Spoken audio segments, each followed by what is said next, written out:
I mean, he's nice. Let's talk tight end for a second. It's a great tight end class. When I Yeah. was originally projecting this Lance trade, I was thinking, okay, who's a difference maker that they could get that could get them over the top if they really want to go with Brock Purdy? And I thought Michael Mayer from Notre Dame Oh, is a difference maker. If the swinging 40 for the fences.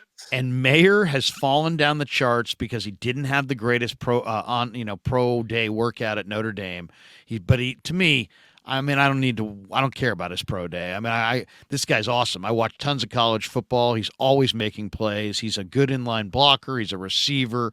They call him Baby Gronk. I mean, and to me, he might be better than Gronk. I mean, I think he's really a tremendous prospect. I like him more than Kincaid. I like him more than the other guys, Laporta, Musgrave, Washington, and Washington. they're saying he's going to fall bottom of the first. And my whole thought is, hey, look, if you were going to move Trey and you wanted to commit to Brock and you wanted to throw Trey maybe a third round pick and a conditional 24 pick of some kind, you could probably get into the late 20s. And that's right where Michael Mayer is now slated to go. I thought he was going to be top 10. They'd have no shot. But the Niners and Notre Dame, they love Notre Dame. Jed went to Notre Yeah, Dame. BY they went do. to Notre Dame. This guy Montana went to Notre Dame.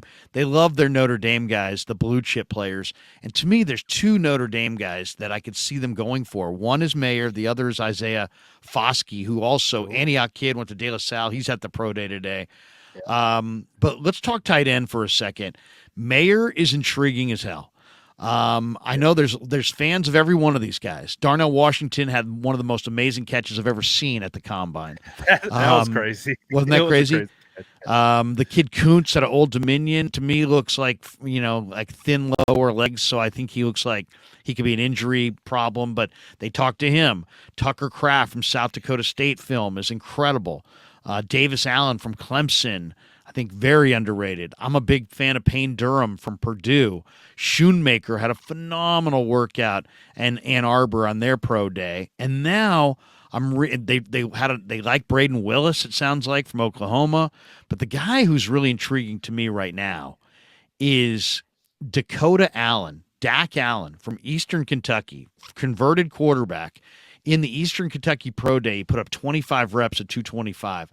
That would have ranked first among all tight ends in Indy. He's 6'4, 250. He's super athletic. He's coming off an injury. As I said, converted quarterback. But this kid's film is good. And he's competitive. He's an athlete. I don't know how he wound up at Eastern Kentucky. But I don't know if he's even going to get drafted. He's probably going to be a sixth or seventh round pick, maybe an undrafted free agent. But Dakota Allen might be my favorite non Michael Mayer tight end. But if they could get Mayer and combine him with Kittle in a two tight end set, I think that could be just lethal. And that would make me consider moving Trey Lance because I think Mayer's that good. But give me it's an awesome tight end class. Who stood out to you? It's a phenomenal tight end class. I mean, you named a ton of guys. There's still more guys that could absolutely be options for the San Francisco 49ers. But I agree with you. I think tight end two has got to be somewhat of a priority. I like your idea of just going up and grabbing one of these kind of more higher end tight ends in this class because there are a bunch of them. Um, Sam Laporta, again, Iowa, he moved so well at the combine. He was the most fluid athlete to me on the field at the combine. But the guy there's two guys, and you've named them, and I'll add a third after these two. I like Tucker Kraft a whole lot. He's basically he shares an agent with George Kittle. They're basically in the same program. He models his game after George Kittle. Had an opportunity to talk to him as well. Tucker Kraft is he might be like fringe, like right there around the 100. So it'll be interesting to see with him. But the two guys that you named that I really like in this class that don't get talked about a lot, Davis Allen, Clemson tight end, and Payne Durham from Purdue. Payne Durham might not be testing crazy or anything like that, but this guy catches everything that is thrown at him. He's a very willing blocker, and you can say the same exact thing for Davis Allen. Um, Davis Allen is phenomenal at the catch point. I mean, you throw that ball up, Davis Allen is going and it's snagging it. And he is also an extremely effective blocker. Dabo Sweeney, I think, said that Davis Allen was the best tight end that he's ever had at Wow. Clemson. And I think he had Dwayne Allen, right? It was a former first round draft Yeah. pick from the Great Colts. athlete. So Davis Allen, and again, I got to talk to him as well. Phenomenal, just vibes, great vibes from Davis Allen. So those are guys that I really do like. Um, I also kind of like, and I still need to do a little bit more tape study on him, but Cincinnati tight end Josh Wiley, 6'7", 250, I think is a more of a catch first type tight end. But he moves really well, catches really well, and I think he's a willing blocker and can develop further. I like the frame. I like how he moves at 6'7". Sometimes 6'7" can feel too big, but you got Darnell Washington 6'7", Zach Kuntz 6'7", and then a bunch of 6'6" guys.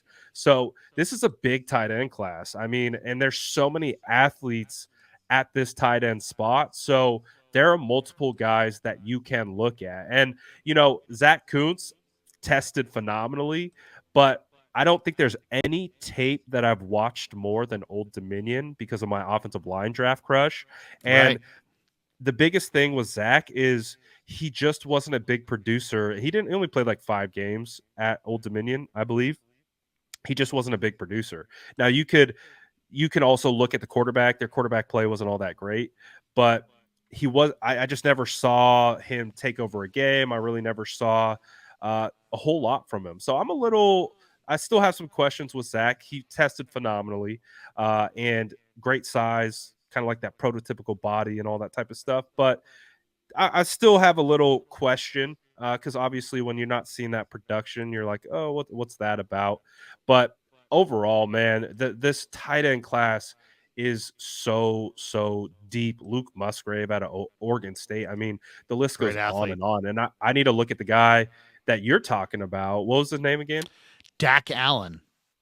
I need to look at Dak Allen. Dakota Allen for Eastern Kentucky. And you're not going to find much film on him. It took me tons to find anything on him, but very strong, but very, a flex tight end whose question is, can he inline block? And then he put up the most reps of any tight end.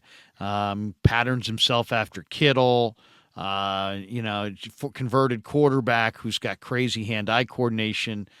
He's interesting. I mean, he is really interesting. He's a deep sleeper for sure, and especially coming off an injury. He had some kind of a leg injury this last year, so I don't think he's going to be ready to go initially. So it might be one of those guys you just get after the draft. But watching him move around, I was like, wow, okay, that guy put that guy on the list for sure.